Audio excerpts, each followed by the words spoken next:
Good morning and welcome to a dose of Monday morning medicine. My name is Dr. Michael Smith, and today we're going to speak a little bit about the year of the snake and a meditation on how using the metaphor of a snake can help those of us who meditate come into a much clearer state of awareness very quickly.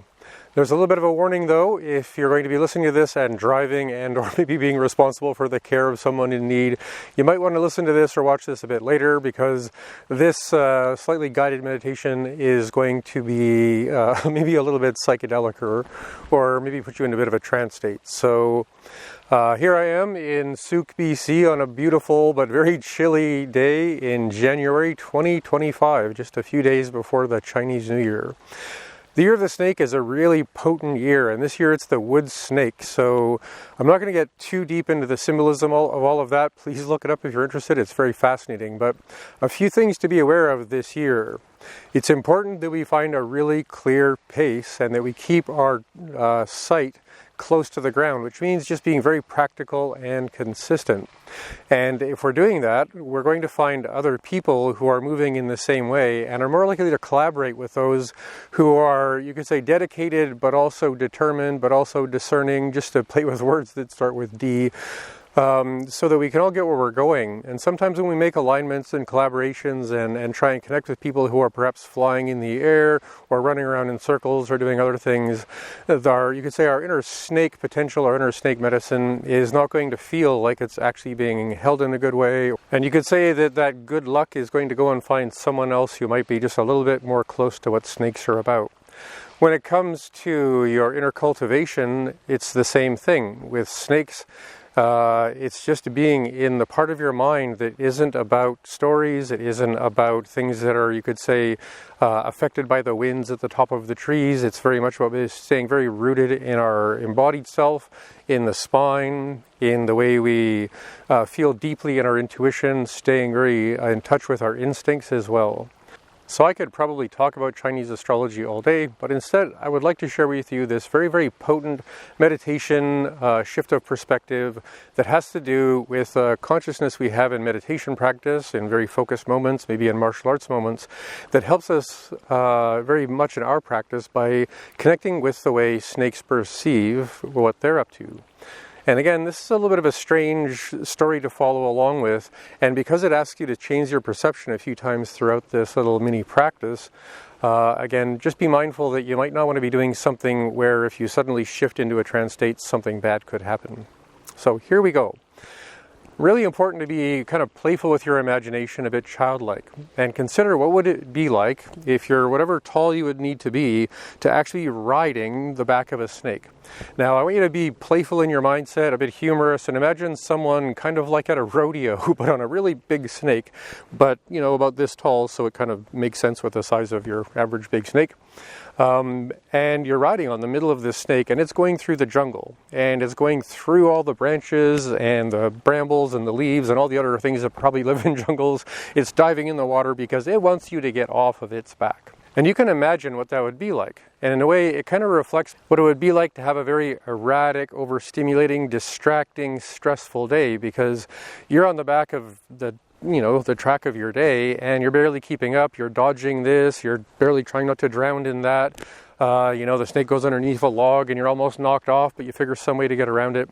And if your life feels like you're basically on the back of something that's just going in its own direction at its own pace, and you're barely holding on, barely keeping up, that's the state we want to start with, which is, in a way, why we need meditation, why we need other practices, because if our whole lives were basically like some kind of crazy psychedelic rodeo clown on the back of a giant snake, I don't think we'd all be doing very well in the long term. So here you are on the back of this snake, and you're allowed to make some decisions.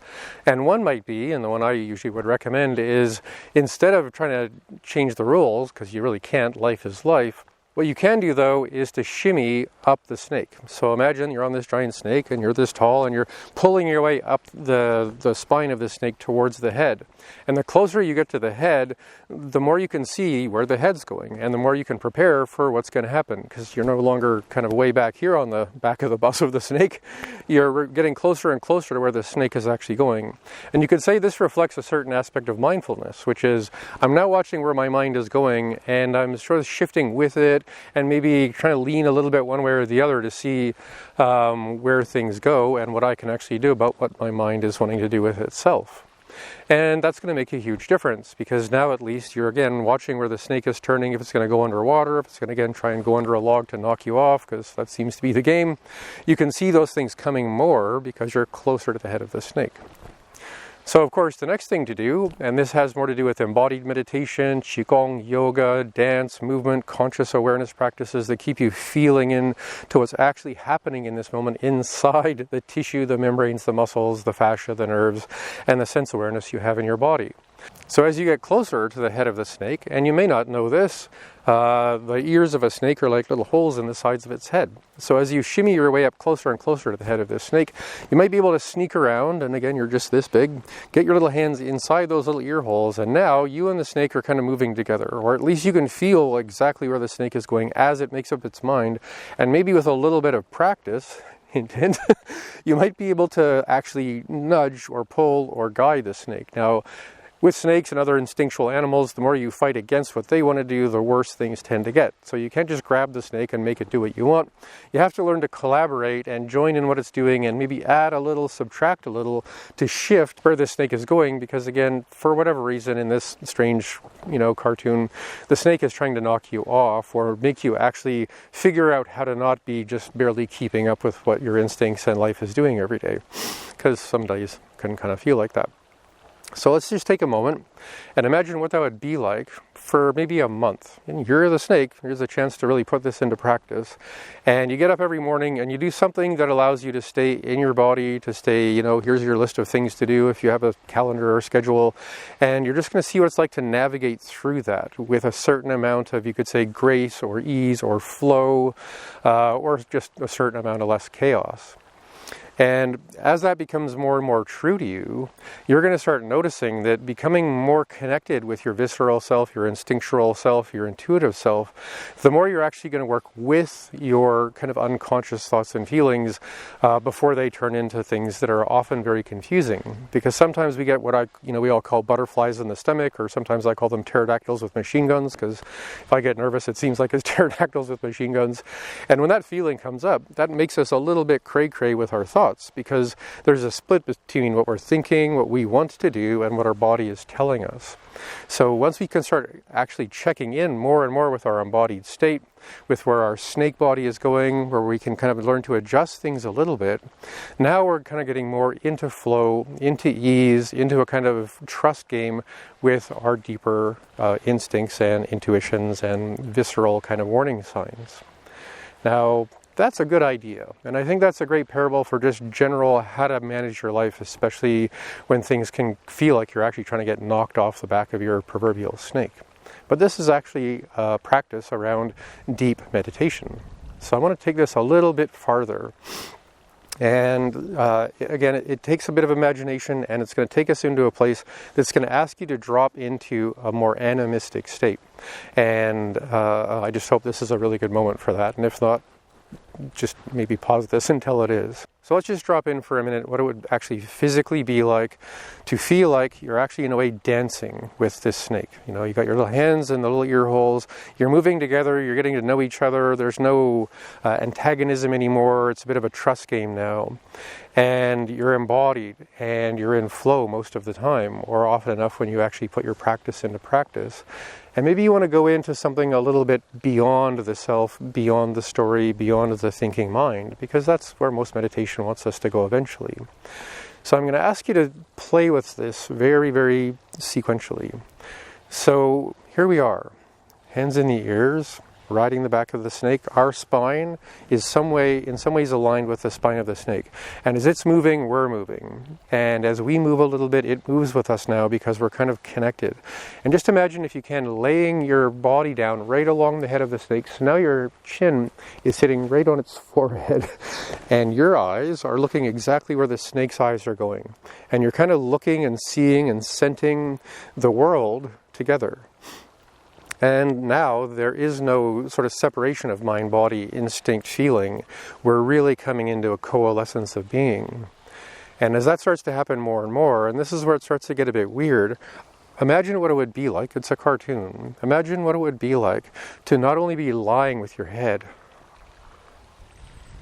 eye to eye, nose to nose, tongue to tongue, mind to mind with a snake, but to actually meld with the snake to the point where the surface of your pupils become the surface of the pupils of the snake's eyes, and you just meld in pupil to pupil. The surface of your pupils symbolize something very, very powerful in the context of meditation, and that's the immediacy of perception in this moment, this moment, this moment. So we can feel what it would be like to meld into the body of the snake. So it's no longer about the body, it's the surface of your pupils. The surface of the snake's pupils are now the surface of, well, there's really no one there anymore because you're just the medius of perception. There's no steering anymore. You're just moving as animate, animistic nature, instinct, spine, perception, response, move, scent, be, and flow. And if you can actually do that at any moment, come into the pupil, the surface of your pupil, for meditation, for healing, for any kind of shamanic endeavor, especially if you're a martial artist, if you can come into the surface of your pupils in the immediacy of perception and just be your spine, be movement, be breathing, be sense awareness, you will have accomplished something that is truly valuable in your life and may shift your whole relationship with meditation and any other practice that you have. So my best wishes, Gong Wei Fa Choi. Happy New Year for those of us who like the Chinese New Year celebration, Year of the Wood Snake.